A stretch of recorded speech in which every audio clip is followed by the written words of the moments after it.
welcome back to Nightly Reads, and it's been a while, but we're back, and we're just gonna go straight in like nothing's changed. Right, so today's lucky book is Broken Wings, but I'm also going to talk a bit about the whole series. It's a trilogy, and it's called Dark Legacy series, and I'm mostly going to talk about Broken Wings, the first book, and Broken Trust, the second book, because I have recently reread those, and that's where you get the main gist of the book. Last book is a huge letdown, which is weird because normally it's the second book that's a letdown, but with this, I think the last book was the worst one. So this book is by a duo, and it's by Jaymin, I think that's her name. It's Jaymin Eve and Tate James. I really like Jaymin Eve. Jaymin Eve. Jaymin sounds like jam, so we're not going to say that. We're going to focus on why. So, Jaymin Eve is, I'm a huge fan of hers. I can count on her for just a quick, easy read. She wrote the Curse of the Gods books, and I'm a huge fan of that. I read loads for other books, including the other ones she did, the other one's part of this duo, like that princess book, The Rules of Avon, that wasn't great. It's if it was like out of 10, it's a 5 book, but it's okay. It passes the time. Tate James, I struggle with her a bit because I do want to like her, and she's got the materials that I like, but I find that with most of her books I can't finish it. With one book I got very close. I maybe I should explore her further, but she's not. So let's read the blurb. They were in my new town, my school, and with more money than God. There was very little out of their reach. 4 gorgeous, perfect, scary boys. There used to be 5, but one of them died, leaving a 5th position that I will now fill. I didn't ask for this. I didn't want to be a part of this billionaire boys club, but no one cares what I want. Sebastian Beckett is the worst of them all, the leader. He draws me in and strips me of every defense I have. He calls me Butterfly, but it's not a pet name, it's a threat. Beck wants nothing more than to break my wings, pin me to the board, and watch me wither. He wants to see me broken, body, heart, and soul. And what these elite want, they get. Only they've never met Riley Jameson. Now, first time reading this book, I should point out that I didn't actually read the blurb. I went in head first simply because of the love for one of the authors. But they had all the elements I liked. I've read other books with similar plots. I thought it was going to be a reverse Harlem, but it wasn't. And the blurb does warn you that it's not going to be that, which is fun. First time I read it, first impressions, is that I thought that this book was a massive joke. This sounds bad. But this book left me broken. I thought, like, these 2 authors have just wrote a great book in the genre of, like, new adult, young adult, that it's just about the warnings of these alpha, overly obsessive, possessive men. I thought I Have Been Warned is good, but that's not the direction the book was taken. But it did leave me broken, and I probably should have guessed that from the theme of the titles, but I'm dumb. Riley, I should point out, especially with the end point, they haven't met her. Riley's nothing special, incredibly annoying, and very, very... She does a lot of woman shaming in this book that just turned me off her character. I did not like Riley. Riley had the chance to run. Riley should have run. That option was never even tried. Frankly, it would have given Riley more character. Instead, Riley likes cars, and that's supposed to make her cool, but not her actions. So the book starts, ultimately, with Riley waking up from hospital, and she's been told that her parents are being died. However, she's been told this by a social worker who tells her that she was originally adopted, but she's 3 months to 18. Again, this is why I said she could have run. But her birth parents have turned up for the last 3 months to claim her. Bizarre. And then we meet her birth mum, who's Catherine Dubois, or Catherine Dubitch, that's what Riley calls her, because Riley is very immature like that. Catherine isn't very nice, though. So, Catherine takes her home to the Delta compound, and inside the Delta compound they have the Dubois family home, which is like a huge mansion.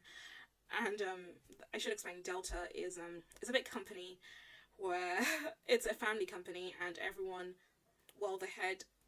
5 families all live in these massive mansions in this compound for security reasons. I don't know why they'll do that. It seems a bit dumb to I feel like you're making it of a same duck, like such a huge target. So she sneaks out. So she gets there, but I don't know. Once she gets there, she sneaks out with her friend Dante. I don't trust Dante. I never have. Dante, for some weird reason, knows a lot about Delta and Catherine. So Dante is a huge fanboy of Delta for a reason that's never, I mean, it is explained, but Riley, really, she thought it in her head that she should ask, why does Dante have Catherine's number? Why does Dante join Delta, but she never did? He asks, so she tells him the situation, and he's like, you should stay, they're really powerful, don't run. Bad advice. Okay, but, so my biggest problem with Riley is that she has this whole not like other girls complex, which is very popular in this genre, but it's outdated, move on.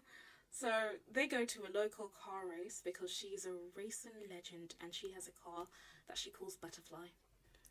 So because this is like a new town and it's a rich town and they don't know her and they're very misogynistic, so like, we won't let girls drive, but somehow it works out. She gets to drive, and she goes in her car, the Butterfly, but so she enters the race, she's driving the race, but because of the memory she has, because her parents died in a car crash, she can't, she ends up in a crash.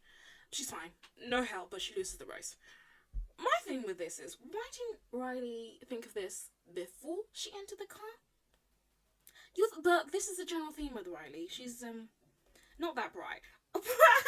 So while there, she meets the guys, but she doesn't really know who they are. But she meets Beck and Jasper, and so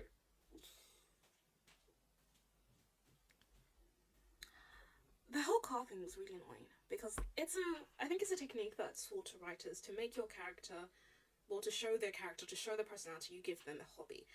And the cooler the hobby, I think the general thinking is that the better the character, the more badder she is. But I think it's lazy writing because they just don't show us that Riley is this badass. And even if she did, driving cars does not make you a badass. And she actually didn't do it for much of the book. But okay, so when she meets the guys, she meets Beck. Beck is the king. He's the leader. Also, he's Sebastian, so he's the main lead in this. And then Jasper. Jasper is I wrote down that he's the jester of this. He's a bit of a clown, makes everyone laugh. Then you got Dylan, the tall, silent Shah type. And then you have Evan. Evan was really boring. I have no idea why he was in this book. They could have removed him. But she described Evan, Riley in the book describes Evan, as a sort of chameleon of all the boys, you know. So he takes a bit from Dylan, takes a bit from Beck, takes a bit from Jasper. And I think this is, again, what makes him so annoying, because later on, when they all get backstories and developed, Evan's backstory is literally like 2 lines. And then most of it is just like abusive households, what they all were. And then but they don't really go in much detail about why. And on top of that, he likes anime, so I felt bad for him. They didn't do much about him. When recalling what to say for this video, I actually forgot about Evan, so there's that. He's very bland. Another reason why this night's important, she actually meets Eddie. Eddie's her instant best friend. I guess they needed some sort of character for her. So Eddie is Jasper's sister, and Eddie's falls into a lot of the same criticisms I have for Riley, but she's her best friend. I don't think much of Eddie. There's not much she actually did. She doesn't know much, but she now has a friend to eat lunch with and the boys and someone to introduce her around, which is always good. From here, the main thing is that, she goes to school and all that shit. But the huge thing this book centers on, well, it's not a huge thing the book actually centers on, but the main event, I would say, is that she has to go a weekend. She has to go to meeting the boys, but so they have to go to a Delta meeting. On the way there, they have a plane crash, and the pilot kills himself, and Riley sees this, but all the guys survive due to all their survival training and the fact that they're meant to be so strong, which is weird. The guys tell her that this was probably done by Huxley, and that's Delta's biggest competitor. And they send guys to kill them, but they're sort of used to that, but they'll survive and they'll protect Riley too with teamwork. Yay! So she goes on, and she, with this, I guess it's a plane crash, so it's a traumatic bonding experience. She feels really bonded with them after that. Even once they get home, there's a lot more interaction with the boys. There's, they get close. She feels like, trust has been created, laying the foundations for this book. So the plane crash to me was slightly unrealistic. I mean, how many people actually survive? The fact that all of them, but okay. Riley is left traumatized due to seeing the pilot kill himself, which is a traumatic thing, but like, for a self-supposed badass, she has night terrors about this, and I just find it stupid, because the only way she can, of course, go to sleep with these terrible night terrors is to sleep with Beck, which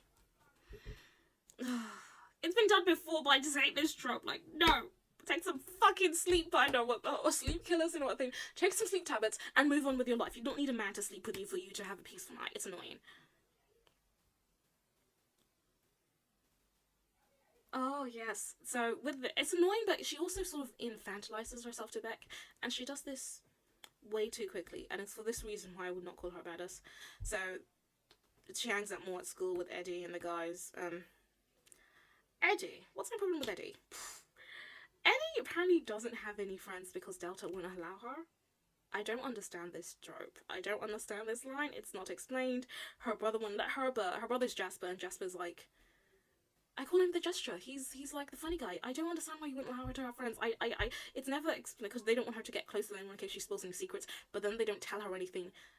Again, it's questionable. I think the real reason Eddie doesn't have any friends is because she's a bitch. I mean, she's an unlikable bitch who's always, like, who has a very bad attitude towards other girls, like, a huge lot of internal misogyny, woman hatred going on there, keeps calling people whore and skank, and just, like, stop it.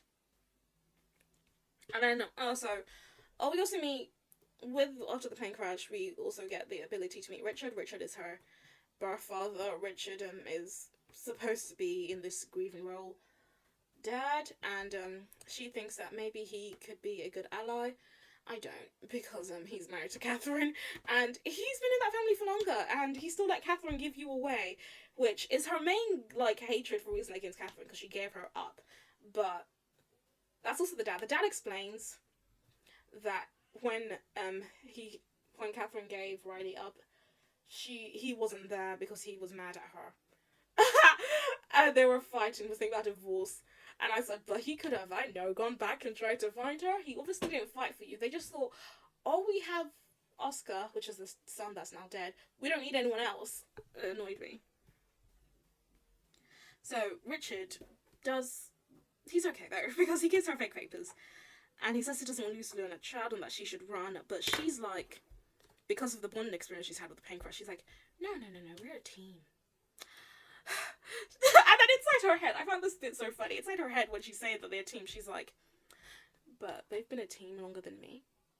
You know, she thinks that they're smart enough and manipulative enough that if they needed, they could fake the bond.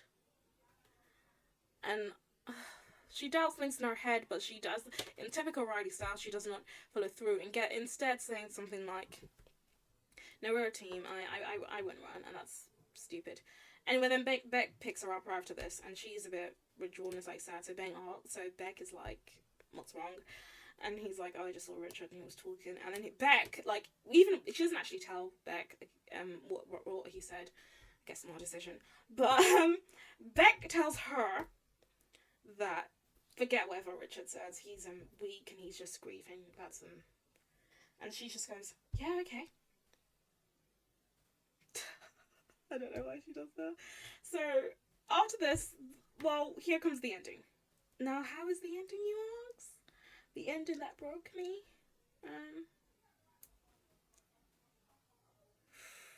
I really thought the title for this book, well, the second book, because it grows after the betrayal from the ending, is Broken Trust, is very, very good. It's like one of the best titles I've seen in a while. So, I'm not even sure how to describe this betrayal. Before I talk about the ending, I've got a quote that Eddie said, and Eddie was drunk and she's talking about how she's sure that Delta killed her parents and there's ways to do it, but she says, our world is full of secrets, and we all have to play the game.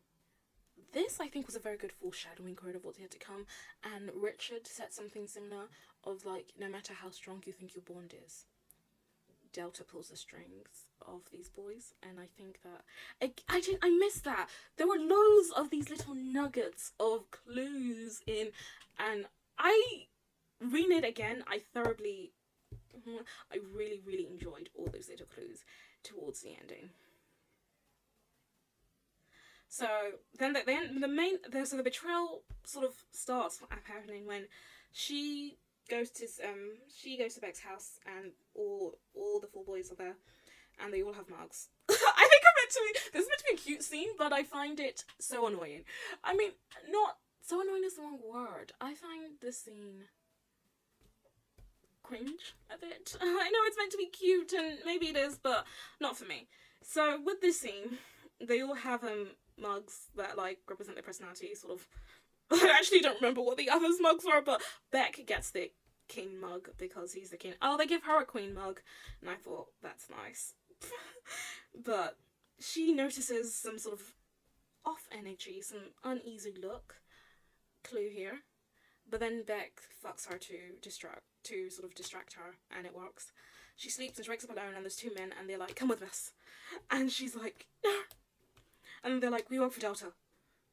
Come with us." And she's like, "Who do you work for?" And she's like, "Mr. Beck," and she's like, "Oh, this is Beck's dad. Would he kill me? I don't know." So then they take her to the two guys who sort of kidnap her, take her to her cabin, and all the boys are there along with the parents, and so she guessed they weren't lying, and this is actually something to do with Delta. And so early in the book, there was another guy. He works at Huckley, and he was like paid to kidnap her, but he was going to rape her before, but she gets saved. She gets saved a lot from the guys from here, and the guys there, along with the Delta 5 parents and the kids, and she's thinking, what's happening here? And they explain to her that as part of tradition of joining Delta, they all need to have sort of something on each other, like mutual distraction, to go and they pull everything she does that's sort of slightly illegal and could ruin them into a Delta Void. And her Delta Void mission is to shoot this guy, and they have that on her. You know, the guy that tried to kidnap her and rape her before, but she doesn't want to do that. So, Catherine brings up her secret weapon, and that secret weapon is Dante. Dante has now been hidden and bruised, and the guys that had to bring his name, and they had to also beat him up. And she's really hurt that the guys would do this to Dante, the guy who she love's the wrong word, but the guy who she loved for such a long time, and who's such a permanent fixture in her life, and sort of the only person who she trusts. But that's what they do, and so they like, you shoot the guy, or you shoot Dante. Otherwise we'll shoot Dante. And there's also the threat of them shooting Dante. And she's like, okay, fine. And she shoots the guy. And that is the end of the first book. And the second book immediately picks up after this. I actually think that the first book should have been called Broken Trust instead. But okay. But again, it's a very fitting name. I like the name. So I can't believe this. So, I mean, again, this left me broken.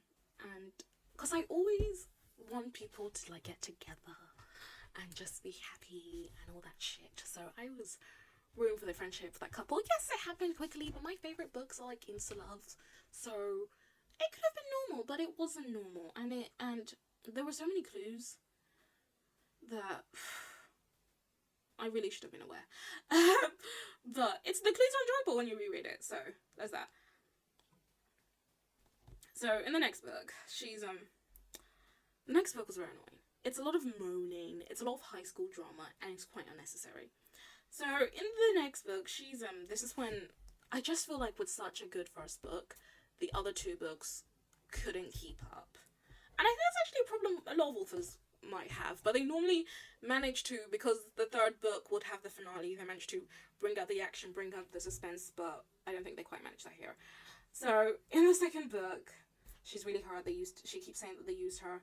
She can barely sleep. She's having like a Jessie from Breaking Bad moment, watching a lot of TV to know everything out. She's in Dante's flat. The guys keep coming and knocking and want to talk to her, but she doesn't want to talk to them because she's pissed. Which is okay. She's entitled to that. She's pissed, and I do think she wants to be pissed. But like, even though this was going on, this went on for quite a while, and I was just like, can we make up, and so the boys can come back into the book and have this interaction? Because them waving at her through a window and like saying, "Can you open the door so we can talk?" isn't much. But I was like, you don't have to forgive them. I mean, I'm all about harbouring that, hey, harbor that hate, make her revenge plan, do something. But what she does is watch a lot of TV and feel sad until Catherine calls Dante, again weird, and tells her she can move out to a different apartment, and Richard and the butler will set that up for her, but she has to be in school by Monday, so she now has to go to school. And the whole school drama thing was really annoying. It was a low bar.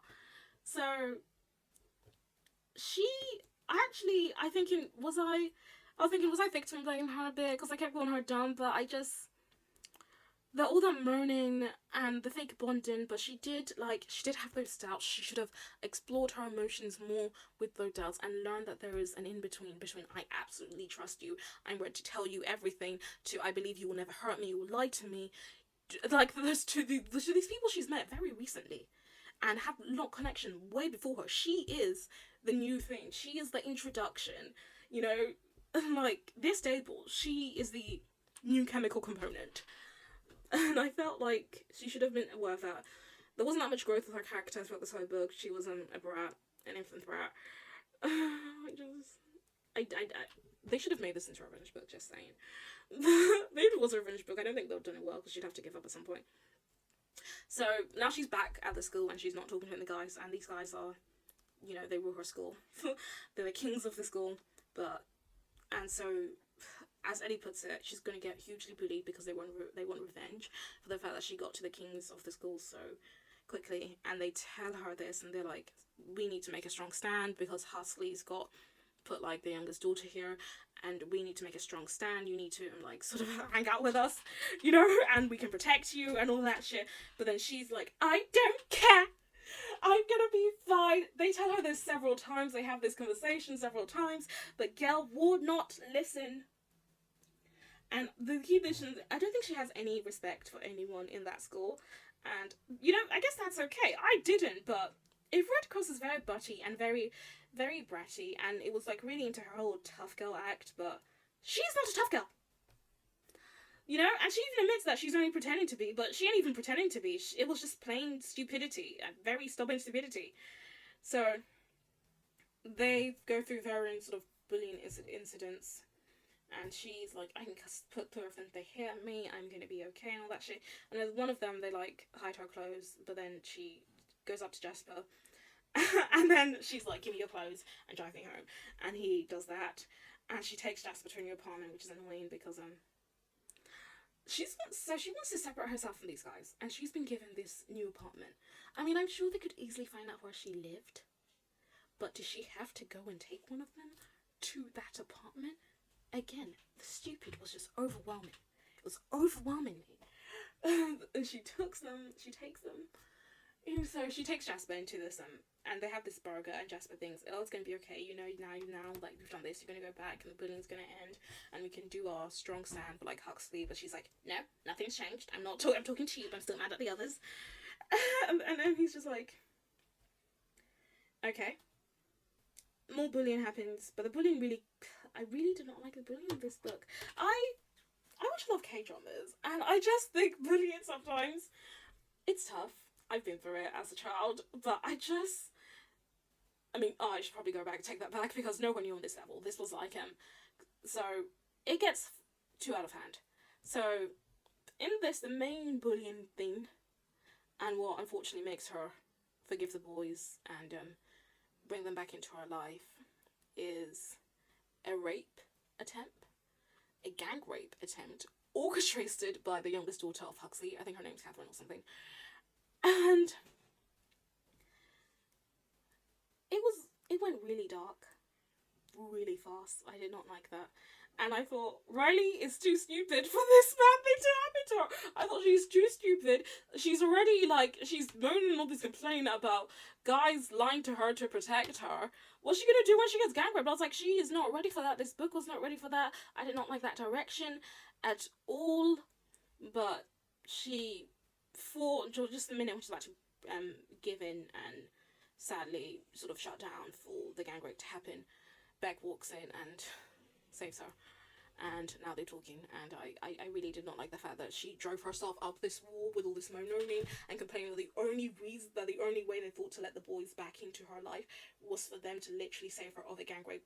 I just thought, that she's just driven herself backed herself into a corner due to her stupidity and her stubbornness, that this was the only way they thought this could make this work. And I just didn't like it, you know. I said that, you know.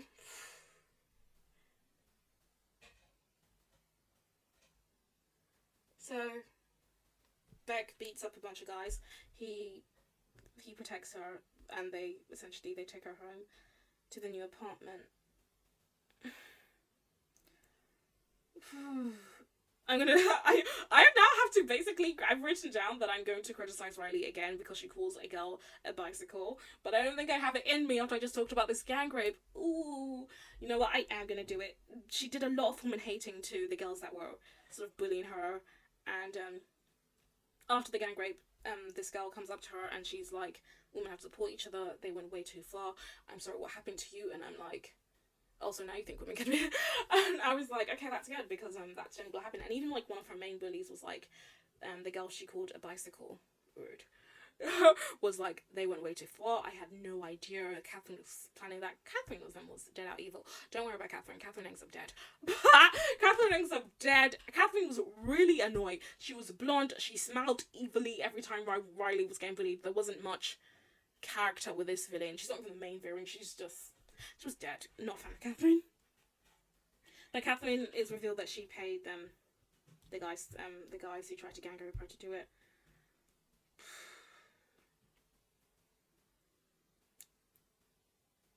When Beck saves her, Riley actually says some shit like, sorry, you saved me. Oh no, I think it's from the shower. And they fuck. She's like, sorry, you saved me. I didn't like that. You know, he should fucking saved you. He promised to protect you. He claimed he lied to protect you. Even if you don't forgive him, he should, keep an eye. This whole idea that the only thing they could do to make a strong sound was pretend they were icing her out was just bad. Frankly, I'd have just been around her. She doesn't have to say anything, but you can protect her by being around her. And I feel like that's just a bad way, because I've seen that been done in other books. Like, she said, like, in the blurb it says, no one cares what I think. I don't know why they all care now.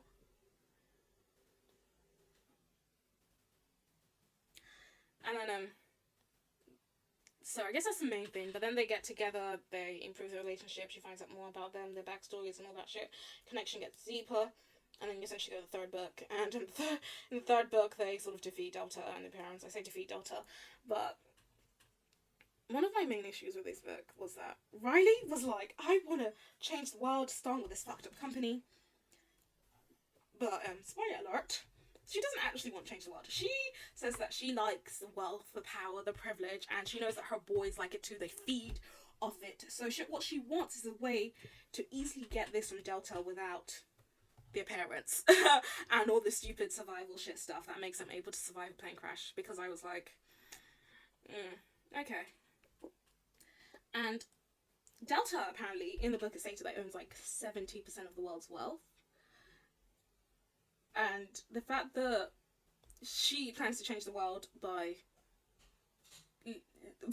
collecting a cut with 5 other guys, with 4 other guys, so 5 people are going to own 70% of the world. And that is her way of changing the world, just without the parents. I really didn't like that. You know what? But I am a leftist. I'm thinking, particularly because before this, I read Curse of the Gods again, and the whole reason I love Willa is that Willa never forgot where she came from. She was always very aware of the fact that she was a dweller and how dweller had always been given the worst fate in life, and when she finds out that's not the natural state, that's just due to the fact that the gods took all the power, they took all the water, they took all the blessed stuff, and they put it in Manassal, which is sort of, was not Manassal? Is that what it's called? They put it in the land of the gods, and she solved this by letting the river flow freely, bringing water back to the parched lands, and essentially redistributing everything. Even though it means that her and her guys will be weaker, she is fine with this, because she does it for the good of everyone involved. So, I just love that message. How is Riley going to change the world by essentially keeping the same misogyny, the same sort of unequal thing that allows these people to get away with so much, allows Delta, the same unequal system that allows Delta to get away with so much shit alive? I don't understand that. Anyway, I thought this was a great example of girl boss feminism. So, but they do succeed in cutting out the parents, countless survival stuff, and keeping all the wealth, power, and privilege daughter gives them. So, yay! And then they also defeat Huxley, which is their biggest competitor. But I do wonder, as they grow older, as they forget the survival stuff, as new people and new casts get introduced, how strong is that bond and can it be broken again? I will tell you that the bond between Beck and Riley is not strong and it's damaged, and I guess it's meant to show that Riley has hardened and that she's grown, but what is the point of being with a person you don't really trust? Like, so they're not really, as for the couple thing, I don't think they're a great couple. They're not one, like, I don't, for business people, I guess it could work, but if they don't have that bond, what makes them so special? Because Beck was, in the first book, was always on and on and on and on for how they were much better and stronger than parents and smarter because of this bond. And I do believe that the four boys have this bond, but I know that Riley isn't as all in as she was before, and that's okay, learn from your lessons. But how are you going to have a relationship with this guy when you don't completely trust him? And it's like Riley's now a weakness. That's it, so Riley's now a weakness. But and I found that very annoying. I was like, where's this relationship going? But they had a lot more sex in the third book. And he tries to use sex to get her to give in and like tell him shit. Not a great foundation. Not a great bones for a relationship, you know? I don't understand this. You know?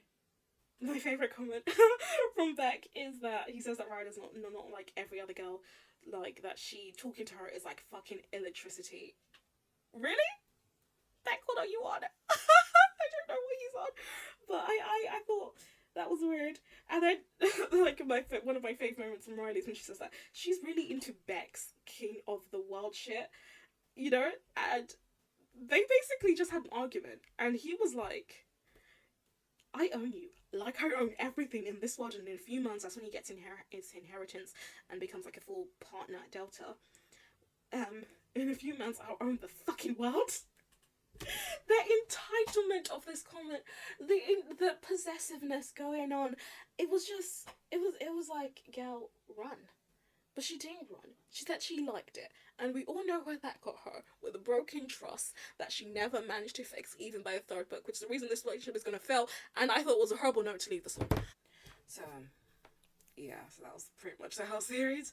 I do recommend it. It is very enjoyable. Before I leave, I'm just going to say, what do you guys think? Was I too harsh on Riley? I just think I was, but like, I'm so done with characters like Riley. Like, they need to stop. Let go of your internal misogyny and just learn to love. And also, stop saying your character's badass. Like, make him do something badass. You know, stop, like, what's that thing that my teacher used to say? Show us, don't tell us. Like, that's what they should do. So with that, we've come to an end, and I just want to say thank you for watching, and I hope to see you soon. This is a goodbye from Nightly Reads.